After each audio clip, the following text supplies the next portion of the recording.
Thank you very much. Naitwa Nuru Ukanga. Niko nyumbani. Nilikuwa huku nikawaambia nimejaribu kupanda mahindi.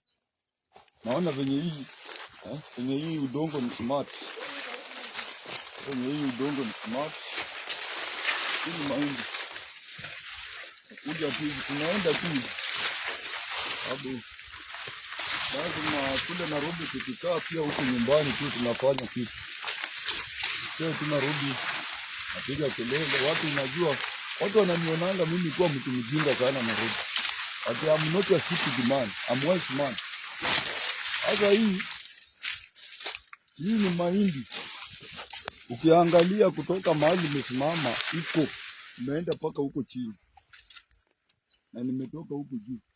So mimi naambia watu, tafadhali vijana, naona watu wananiambianga mimi sijui niko na maringo, sijui naonyeshanga vitu kwa mtandao, sijui nafanyanga nini.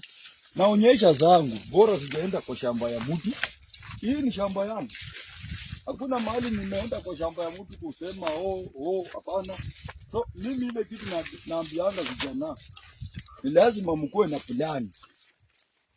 Lazima mkuwe na plani kimaisha. Usikae tu kufikiria kelele tu Jakaranda. Hawa wanasiasa wetu, acha niwaibie siri.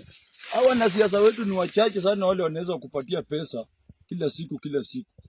Lakini nafikanga wakati watu wanachoka, wanasiasa pia wanachoka, wanakuacha unakaa huko. So mimi wana advise vijana, ukipiga siasa wale tunapiga nao Jakaranda siasa. Piga siasa na kuna kitu unafanya nyumbani. Na hiyo ndio ukweli ya mambo. Mahindi ndio inaenda paka huko chini. Wamulikie huko. Ndio ile inaenda paka hiyo ni nyuklia ya mahindi. Mahindi ingine ndio hii. Tena hii ni kipande kingine. Ndio hii. Mimi naambianga watu kila time. Pita mbele. Naambia watu kila time. Lazima ukuwe na kitu unafanya kimaisha. Kwa sababu hawa wanasiasa hawawezi kutumia pesa milele. Mimi hii mwezi wa 8 nitakuwa navuna hapa mahindi kutoka huko mpaka huko juu. Gunia karibu 20. Gunia 20 njaa itaniuma. Hata mwanasiasa akinipea pesa tu pengine mnanisaidia ile ya kulipa school fees, vitu kidogo. Ile nawaambianga niko nyumbani nataka nilipe school fees pia shule ndio zinafunguka. Hawa ni watu wangu, vijana wangu wanakunywa chai. Hao ndio wanapalilia hii shamba. Hao ni vijana wangu. So mimi